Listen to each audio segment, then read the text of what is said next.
गुरुजी, मैं पानी का लोटा चढ़ाते चढ़ाते मेरा पूरा कम से कम मेरे को 8 साल हो गया, पर मेरी जिंदगी में सुख बिल्कुल नहीं आया।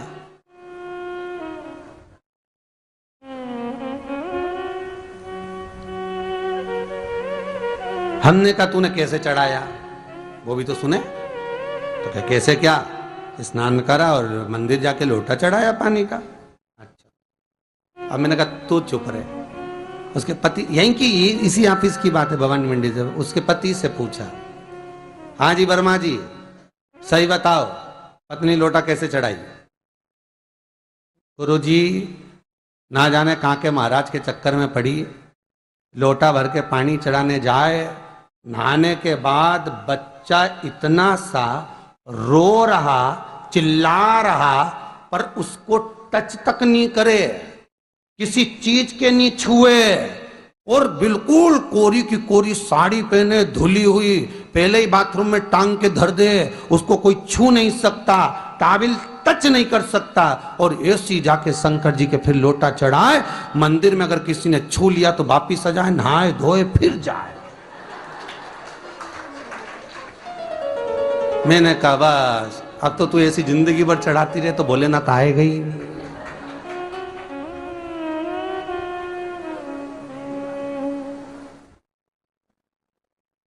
सत्य बोलो रे, मिलेगा।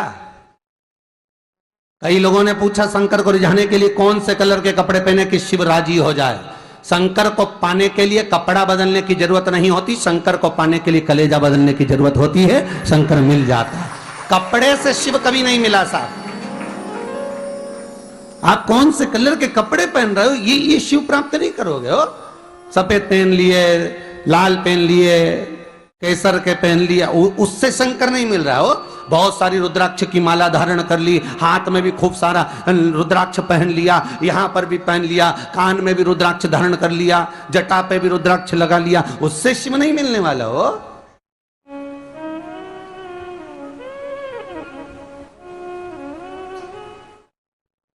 अरे भाई,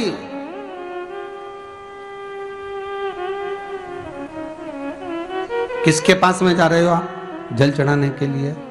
जम के बोलिए जरा। शंकर जी के पास। शंकर जी कौन है?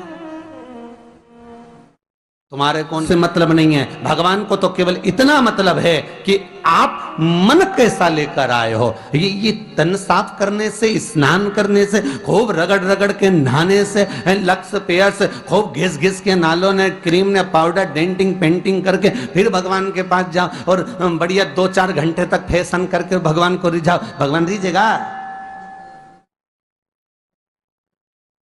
अरे गर्ग संहिता में लिखा है कि शंकर को एक बार प्रणाम करने का फल क्या है कि 10 अश्वमेध यज्ञ के स्नान का जो फल होता है वो मात्र शंकर को प्रणाम करने से मिल जाता है।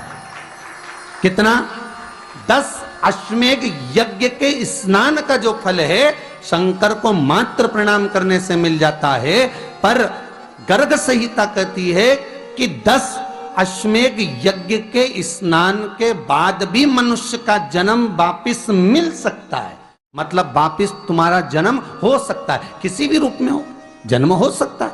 पर शिव पुराण कहती है, गर्ग संहिता कहती है, स्कंद पुराण कहती है, नर्मदा पुराण कहती है कि महाराज इतना जरूर है कि शिव को प्रणाम करने का फल उतना है कि 10 अश्वमेध यज्ञ के स्नान का फल मिल जाता है। पर गर्ग संहिता कहती है कि शंकर के चरणों में अगर प्रणाम कर लिया तो ये पक्का है कि अश्वमेध यज्ञ का फल भले कट जाए पर शंकर के प्रणाम का फल नहीं कटता, उसका वापिस जन्म नहीं होता और वो शिव का हो जाता, वो शंकर का हो गया, फिर उसका जन्म नहीं है महाराज।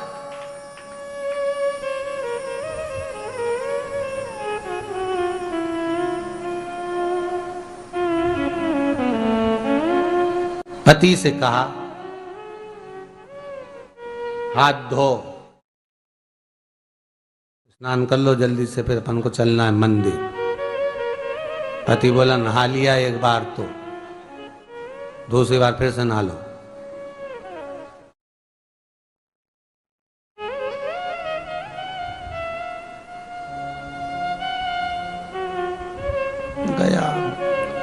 नी के ना माने तो कई घर में चंद्र घंटा से माथा बिड़ा, स्नान करा फिर आया। चल पलंग पे काय को बैठ गए?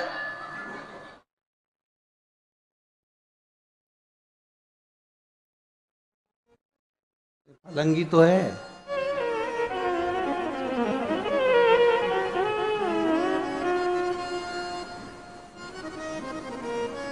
फिर से नहा के आओ। अब ये फिर नहवाने भेज दिया। होता एक सास बेचारी मायके जाना था, मौसी की यहाँ शादी थी। अब उसने बहू से कहा बेटा मेरे को जाना है, अपने घर में छोटे से लड्डू गोपाल, उनकी सेवा है, तू एक काम कर कि तू सेवा कर लेगी क्या? हाँ मम्मी, उसमें क्या है, करना क्या है तुम बताओ। बस सुबह से 3 बार ताली बजाना, भगवान को उठाना, पात्र में रख के नहलाना, उनको पोंछना, कपड़े पहना देना, इत्र लगा देना, चंदन लगा देना, मुकुट लगा देना, सुंदर अलकावली सब पहनाने के बाद में भगवान को दर्पण दिखाना। जब भगवान को कांच दिखाए, दर्पण दिखाए, भगवान मुस्कुरा दे, तब भगवान को भोग लगा देना। हाँ मम्मी इतना तो मैं करूंगी, और बाद में भगवान को वापिस सुला देना। हाँ इतना सा कर लूंगी। सास बिचारी कह के चली गई। अब बहू सुबह से उठ के 3 बार ताली बजाई, भगवान को उठाया, बिठाया, नहवाया, तैयार कर दिया। तैयार करके जो दर्पण दिखाया तो भगवान तो मुस्कुराया ही नहीं। अब इसको कौन समझाए कि पीतल की मूर्ति कोई हंसे है? पर उसने तो विचार करा कि सास के गई भगवान जब मुस्कुरा दे तो उनको भोग लगा देना। अब भगवान तो कोई मुस्कुराए नहीं, ये दर्पण दिखाया। इसको लगा कि मेरी सेवा में कोई कमी रह गई। इसने भगवान का कपड़ा वपड़ा वापिस उतारा, इनको वापिस रजाई में सुला दिया। अब भगवान को वापिस रजाई में सुलाया, फिर आ गई, 3 बार फिर ताली बजाई, भगवान को फिर उठाया, फिर बिठाया, बिठाने के बाद में फिर उनको कपड़े वपड़े पहनाकर फिर दर्पण दिखाया, पर भगवान तो मुस्कुराया ही नहीं। ये वापिस इस सेवा में गलती रह गई। वापिस इसने सब कपड़ा उतारा, भगवान को फिर सुला दिया। सुबह 8 बजे से नहवा रही, कपड़े पहना रही और सुला रही। 1 बज गई।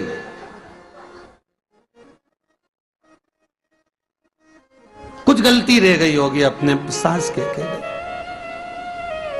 अब की बार फिर भगवान को नहवाया। भगवान भी मन में सोचे नहवाई नहवा रही, खवा तो कछु ना रही। 28 बार नहवा दिया। इसके बाप का क्या जाए, 29 बार भी नहवा देगी। सर्दी होगी तो हमको होगी, इसका क्या जाए। नहवा ही रही है और खवाती कुछ नहीं, फिर सुला देती है, फिर ताली बजा। अब क्या फिर आ गई और 29वीं बार फिर बैठ गई और फिर भगवान को नहवाया, कपड़े पहनाया और पहनाने के बाद भगवान का श्रृंगार करके जैसे ही दर्पण उठाया, उठा के जो भगवान को दिखाने लगी, भगवान ने मन में सोचा अब की बार तो हंसी दूंगा, चाहे कुछ भी हो जाए। और भगवान दोनों दांत दिखा दिए। जैसे ही भगवान ने दांत दिखाया, इसने दर्पण रखा और जल्दी से भोग लाई, भगवान के जिमाया। भगवान के जिमाया, जिमने के बाद भगवान को फिर वापस सुला दिया। अब ये सुबह से जैसे ही आए तो भगवान पहले ही मुस्कुरा के, क्योंकि भगवान को मालूम है नवाएगी 25 बार का मतलब उससे चंद हंसी दो, हंसने में क्या जाता। तो भगवान पहले से मुस्कुरा के बैठ जाए। अब एक दिन सास आ गई। सास ने कहा बहू अब सेवा मैं कर लूंगी। हाँ मम्मी कर लो। मम्मी सेवा करने बैठी। मम्मी ने भी स्नान कराया, श्रृंगार करा, कपड़े पहनाए, मुकुट लगाया। सब लगाने के बाद जैसे ही सास कांच दिखाने के लिए दर्पण को उठाई, इतने में से मूर्ति में से आवाज आई, दर्पण तो तेरी बहू दिखाएगी, उसको बुला दे, बहुत जोरदार दिखाती, वो दिखा सकती, तू वापिस धर दे दर्पण, तेरे बस का नहीं है। भगवान को भी लगा कि भैया सामने अब इसमें कोई दिखावा था क्या? प्रेम वात्सल्य था। भगवान भक्ति के बल पर रिश्ता है। फिर बैठ गए पलंग पे, नाव वापिस नाते नाते चले, मंदिर पहुंच गए और राम बेलपत्तर तो घर धरी आई। जैसे ही बोली बेलपत्तर घर धरी आई, पति इसको घूर के देखा, 2 बार नवाया है और बेलपत्तर रखी आई घर। ये पति से कहती कि तुम लेने जाओ, उससे पति पहले ही बोल दिया था कि मेरा तो आज घुटना बहुत दुख रहा, बहुत घुटना दुख रहा।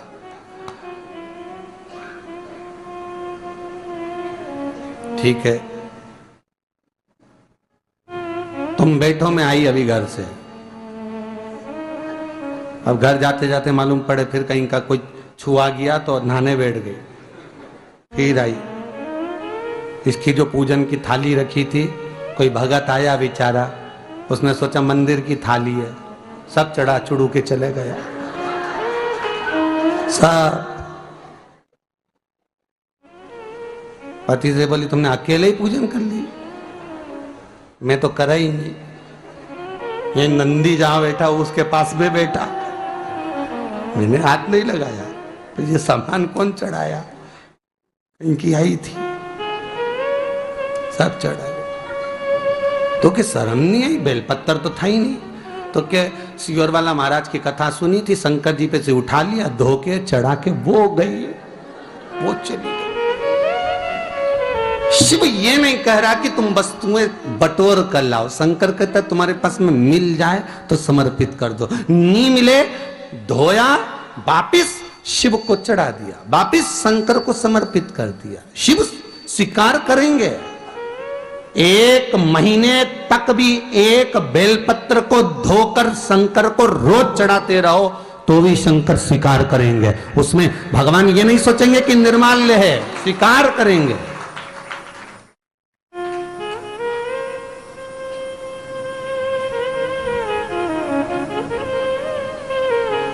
पर इसका मतलब ये नहीं है कि तुम मंदिर के घर से अगर पास में लगी हो, नजदीक में लगी हो, 8, 10, 15 घर छोड़कर कुछ थोड़ी दूरी पर भी बेलपत्र लगी हो तो लेकर जरूर जाना। नहीं तो कहीं कहीं की इतनी आलसन। उन्होंने कहा सियोर वाला महाराज बोला तुम तो उठा उठा के चढ़ा दो। तो भगवान के मंदिर में ही बेलपत्र नहीं जाए मालूम पड़े हो, तो ऐसा नहीं है कि नहीं जाए वाला, जाओ, पास में लगी हो तो लेकर जरूर जाओ। भगवान को समर्पित करने के लिए थोड़ा ना थोड़ा भाव भगवान के द्वार पर जरूर लेकर जाओ।